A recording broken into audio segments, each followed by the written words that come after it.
Good morning, everyone, and welcome to my presentation. First of all, let me thank you all for coming here today. Before I start my presentation, let me introduce myself. My name is Leoni Cahya Elrinolla. You can call me Leoni. My NPM is 2017100657. As you can see from the screen, today's presentation will talking about Indonesian national hero, a national hero of Indonesia who fought tirelessly for the advancement of women in her home country at the beginning of 20th centuries. Yeah, she is Maria Walanda Maramis. Maria was born on 1 December 1872 and passed away on 22 April 1924 at the age of 51.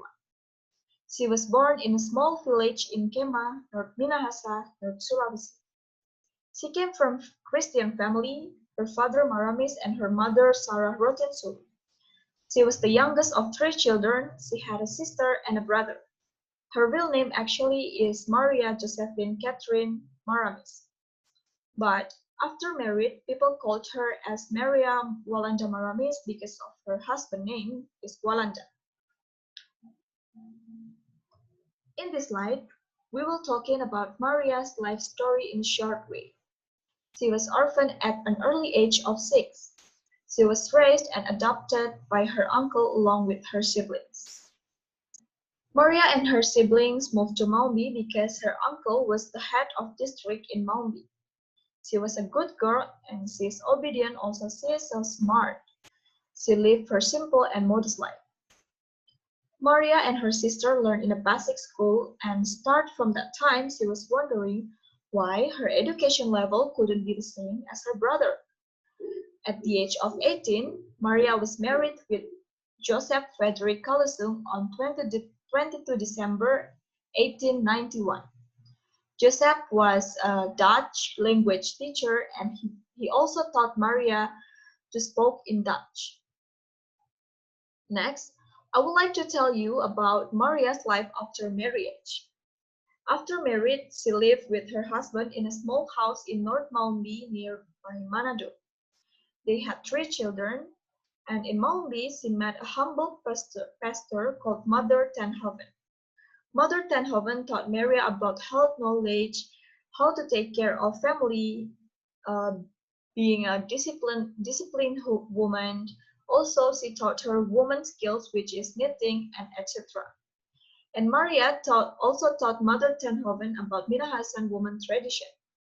After Mother Tenhoven went back to Holland, Maria and her family moved to Manado.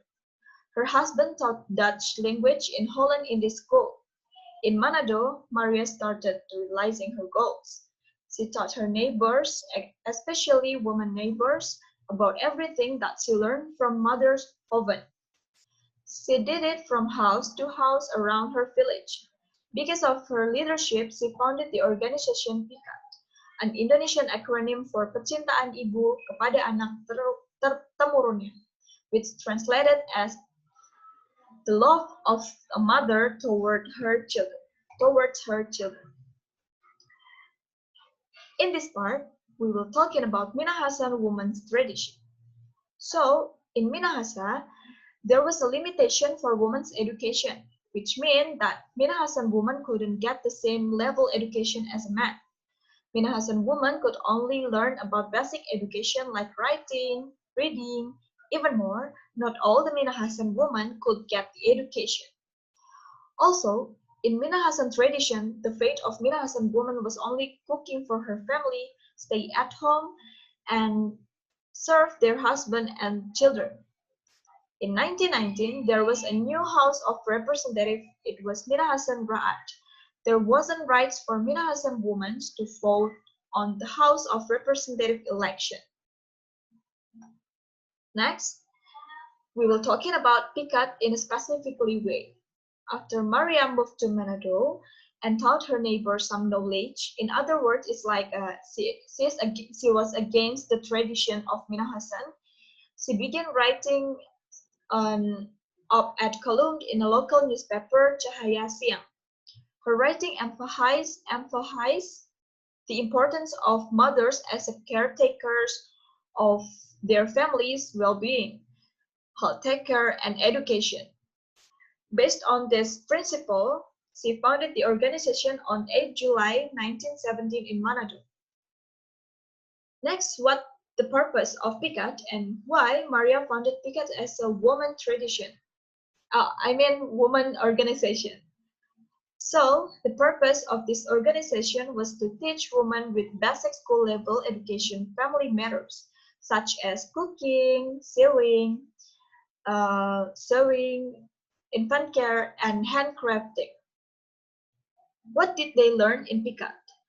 As we know about the purpose, PICAT members learn essential household skills like cooking, sewing, and caring for their children's health, actually also for their family health. The organization expanded as far as to Java, where local women organized their own branches. And Picat's work went on aided by Maramis' daughter, says Anna Maria Walanda. And the last point of this part is, through this organization, Maria fought for Minahasan women's rights against the tradition. In these slides, we can see the pictures that shows us about PICAT organization.